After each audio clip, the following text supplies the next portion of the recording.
Hello CUET aspirants, welcome back to careers 360। आज हम बात करेंगे एसआरसीसी की, यानी Shri Ram college of commerce, और एसआरसीसी में क्या कट ऑफ चाहिए, कौन से आपके सीयूईटी के डोमेन सब्जेक्ट्स होने चाहिए, क्या कंपलसरी सब्जेक्ट्स हैं और क्या क्राइटेरिया है एसआरसीसी में जाने का। तो एसआरसीसी स्टैब्लिश हुआ था 1926 में बाय लाला श्री राम, जो कि एक इंडस्ट्रियलिस्ट थे और तब से कंसिस्टेंटली बहुत ही अच्छा आउट परफॉर्म करते आ रहा है अपने आप को हर साल। यहाँ के बहुत ही फेमस नोटेबल एल्यूमिनाइज है, जैसे कि अरुण जेटली जो कि फॉर्मर फाइनेंस मिनिस्टर थे, निम्रत कौर जो कि एक बहुत ही फेमस एक्टर हैं, रजत जैन जो कि इंडिया टीवी के एडिटर इन चीफ हैं। ऐसे ही बहुत सारे लोग यहाँ से पास आउट रहे हैं। तो यहाँ पे यूजी प्रोग्राम के लिए सबसे फेमस दो कोर्सेज हैं। पहला है बीकॉम ऑनर्स और दूसरा है बीए इन इकोनॉमिक्स। ये दोनों ही कोर्सेज यहाँ के बहुत ही फेमस हैं और बीए इकोनॉमिक्स में आपकी सीट कम है, बीकॉम ऑनर्स में फिर भी आपकी ज्यादा सीट है। कॉमर्स का ये नंबर 1 कॉलेज है अकॉर्डिंग टू इंडिया टुडे का रैंकिंग, एंड NIRF रैंकिंग इसकी ओवरऑल यूनिवर्सिटीज में नंबर 18 है 2025 के डेटा के हिसाब से। तो NIRF में नंबर 18 और कॉमर्स में नंबर 1 कॉलेज, यानी हम समझ ही रहे हैं कि एसआरसीसी सबका ड्रीम कॉलेज होता है जो भी कॉमर्स परस्यू करना चाहता है। अब बात करें कि इसमें आप एडमिशन कैसे ले सकते हो, तो इसके लिए मैंडेटरी है सीयूईटी के स्कोर। सीयूईटी के एग्जाम्स आपके आने वाले महीने में होने जा रहे हैं, रजिस्ट्रेशंस ऑलरेडी क्लोज हो चुके हैं, तो सबने अपना अपना डोमेन सब्जेक्ट चूज कर लिया होगा। हम बात करेंगे आज डोमेन सब्जेक्ट्स के साथ साथ कट ऑफ्स की, कि प्रीवियस ईयर में क्या कट ऑफ रहा है, इस बार कितना कट ऑफ होने वाला है, क्या एक्सपेक्टेशंस हैं। तो अभी तक अगर आपने करियर 360 को सब्सक्राइब नहीं किया है, प्लीज सब्सक्राइब करें। ये वीडियो यहीं पे रोक के पहले आप जाके सब्सक्राइब करें, बेल आइकन प्रेस करें ताकि सारी इंपॉर्टेंट अपडेट्स आपको रियल टाइम में मिलती रहे। तो आइए जानते हैं पहले कि डोमेन सब्जेक्ट्स की क्या रिक्वायरमेंट होती है, डोमेन सब्जेक्ट्स कौन से चाहिए होते हैं। तो हम अगर बात करें बीकॉम ऑनर्स की, तो बीकॉम ऑनर्स के लिए एलिजिबिलिटी आपकी इतनी है कि जनरल कैटेगरी आपको 50% एग्रीगेट मार्क्स चाहिए आपके क्लास 12th में, और फॉर रिजर्व कैटेगरीज ये 45% हो जाता है। सीयूईटी में आपको सब्जेक्ट्स में या तो आप मैथ्स ले सकते हैं या अकाउंट्स ले सकते हैं। लैंग्वेज में आपको एक सब्जेक्ट चूज करना है। इसके अलावा आप कोई भी 3 डोमेन सब्जेक्ट्स कुछ भी चूज कर सकते हैं। वो इकोनॉमिक्स हो सकता है, आपका BST हो सकता है यानी बिजनेस स्टडीज हो सकता है, इसके अलावा आपका फिजिकल एजुकेशन, कुछ भी आप चूज कर सकते हैं। तो इसमें आपका मैथ्स या अकाउंटिंग मस्ट है, और आपकी लैंग्वेज में जनरली लोग जो इंग्लिश चूज करते हैं, लैंग्वेज एक मस्ट है। अब बात करते हैं इकोनॉमिक ऑनर्स की, तो उसके लिए भी आपका मैथ्स यहाँ पे मैंडेटरी है। DU के सारे कॉलेजेस में जहाँ पे भी अगर आपको इकोनॉमिक ऑनर्स परस्यू करना है तो मैथ्स मैंडेटरी है आपका सीयूईटी के डोमेन सब्जेक्ट्स में।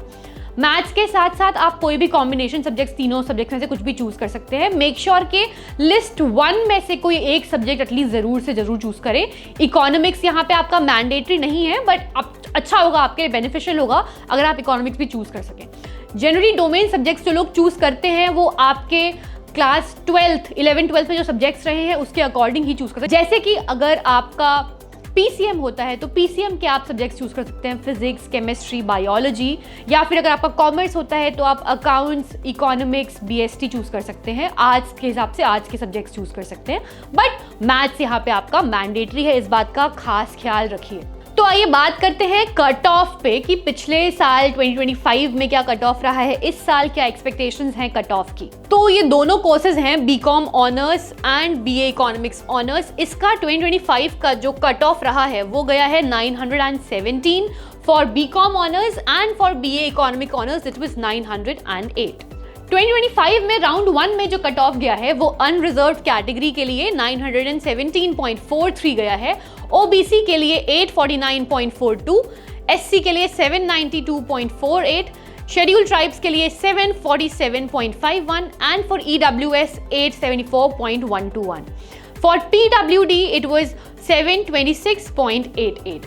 तो इस साल का जो कट ऑफ रहने वाला है उसके भी हाई चांसेस हैं कि वो 915 से लेके 930 के बीच में रहेगा। तो आपको कोशिश करनी है कि आपका जो स्कोर है वो एकदम हायर साइड पे हो अगर आप टारगेट कर रहे हैं SRCC, जो कि DU का एक बहुत ही प्रोमिनेंट कॉलेज है, इनफैक्ट कॉमर्स का इंडिया में नंबर 1 कॉलेज है। तो अब बात करते हैं BA इकोनॉमिक ऑनर्स में क्या कट ऑफ गया था लास्ट ईयर। लास्ट ईयर का जो कट ऑफ है वो अनरिजर्व कैटेगरी के लिए 908.9 था, ओबीसी के लिए 802.25, एससी के लिए 722.7, एसटी के लिए 609.93, ईडब्ल्यूएस के लिए 824.30 and for PWD it was 610.27। तो इसके हिसाब से अगर हम बात करें कि इस साल का कट ऑफ क्या हो सकता है, वो हमने ऑलरेडी एक बार डिस्कस कर लिया है। 915 से 930 के बीच में ये कट ऑफ जा सकता है। तो आपको अपना स्कोर कंसिस्टेंटली सारे सब्जेक्ट्स में अच्छा रखना है, क्योंकि पर पेपर 100 मार्क्स का होता है। तो मेक श्योर कि आप सभी में 95 प्लस टारगेट करें।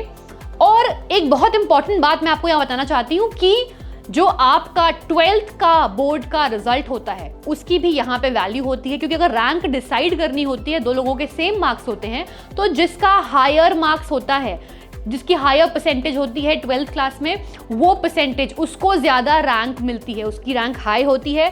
तो मेक श्योर कि आपके 12th के मार्क्स अच्छे हो। तो अगर आप 11th क्लास में अभी आप एसआरसीसी टारगेट करने का सोच रहे हैं तो अपने 12th में अच्छा परफॉर्म करें। जनरली 95 to 100% वाले जो बीच के बच्चे होते हैं वो एसआरसीसी में जाते हैं, जिनके 12th में 95 to 98, 99% होते हैं। तो उस पर आपका फोकस बहुत ज़रूरी है। सीयूईटी के आने के साथ साथ आपका रिलैक्सेशन तो ज़रूर हो गया है, लेकिन फिर भी आपके स्कोर्स बहुत मैटर करते हैं। एक बार हम थोड़ी सी बात प्लेसमेंट के बारे में भी कर लेते हैं कि अगर आप एसआरसीसी में जाएंगे तो आपको क्या वैल्यू प्रोवाइड की जाएगी, वहाँ से प्लेसमेंट्स कैसी होती हैं। तो जनरली अगर हम कंपेयर करें दोनों कोर्सेज को, तो बीकॉम ऑनर्स और बीए इकोनॉमिक ऑनर्स में बीए इकोनॉमिक ऑनर्स के बच्चों की placement generally on a higher side होती है, हायर पैकेज वाली होती है, क्योंकि यहाँ से बच्चे आगे जाकर रिसर्च में जाते हैं, एनालिटिक्स में जाते हैं, डेटा एनालिटिक्स या पॉलिसी करियर लेते हैं, गवर्नेंस में करियर लेते हैं। लेकिन जो आपका बीकॉम ऑनर्स का कोर्स है उसके बाद ज़्यादातर ये देखा गया है कि बच्चे हायर स्टडीज़ परस्यू करते हैं, यानी कि अपने पसंद के स्ट्रीम में एमबीए कर लेते हैं। कुछ लोग फाइनेंस में चले जाते हैं, कुछ लोग इकोनॉमिक्स में चले जाते हैं, मार्केटिंग में चले जाते हैं। उसके बाद मल्टीपल ऑप्शंस होते हैं। तो जो बीए इकोनॉमिक्स की डिग्री होती है वो थोड़ी रिसर्च और डेटा और गवर्नेंस बेस्ड होती है, जबकि आपकी जो बीकॉम ऑनर्स की डिग्री होती है उसके बाद आप उसमें पीजी करके आगे कोई या कोई डिप्लोमा करके अपने कोई सर्टिफिकेशन कोर्सेज करके अपनी पसंदीदा स्ट्रीम में या सब्जेक्ट में अपना एक बहुत ही ब्राइट करियर बना सकते हैं। 2025 के अगर हम डेटा की बात करें तो जो हाईएस्ट पैकेज गया है, हाईएस्ट पैकेज आपका 2025 में ये गया है आपका 36 LPA। 36 LPA का हाईएस्ट पैकेज गया है। लगभग 520 प्लस ऑफर्स थे बच्चों के पास, लगभग 520 प्लस बच्चों का सिलेक्शन हुआ है और 115 रिक्रूटर्स थे, जिसमें से कुछ इंटरनेशनल और national different types of banks, finance में, कंसल्टिंग में, मैनेजमेंट में डिफरेंट काइंड ऑफ कंपनीज थी। तो इसका बहुत ही डाइवर्सिफाइड प्लेसमेंट है और रिक्रूटर्स भी बहुत ही ज़्यादा डाइवर्सिफाइड आते हैं। अब बात करते हैं कि एवरेज पैकेज क्या रहा है। तो जो एवरेज पैकेज गया था लास्ट ईयर वो था 9.9 LPA का। 9.9 LPA का एवरेज पैकेज अगर आपको मिल रहा है, वो भी केवल एक ग्रेजुएशन की डिग्री पे, तो it is a wonderful thing. बहुत ही कम कॉलेजेस होते हैं जो ये ऑफर कर पाते हैं। अब बात करते हैं मीडियन पैकेज की। तो जो मीडियन पैकेज था वो आपका गया है 7.7 LPA। तो ये हमें बताता है कि प्लेसमेंट्स एसआरसीसी की बहुत अच्छी हैं। डेफिनेटली आपको ये कॉलेज टारगेट करना चाहिए। आपके सीयूईटी कुछ ही दिनों में के अंदर हैं, तो मेक श्योर कि आप ज़्यादा से ज़्यादा मॉक सॉल्व करें। और अगर आपको किसी और कॉलेज से रिलेटेड कोई इन्फॉर्मेशन चाहिए, हमें कमेंट सेक्शन में ज़रूर से ज़रूर लिख के बताएं। Thank you so much for watching this video. कोई भी अगर आपको डाउट हो तो प्लीज़ अपने डाउट्स हमें कमेंट सेक्शन में लिख के बताएं। We will try to address it in the next video. Till then, keep growing, keep learning. Thank you so much. Please subscribe to Careers 360 for more such content.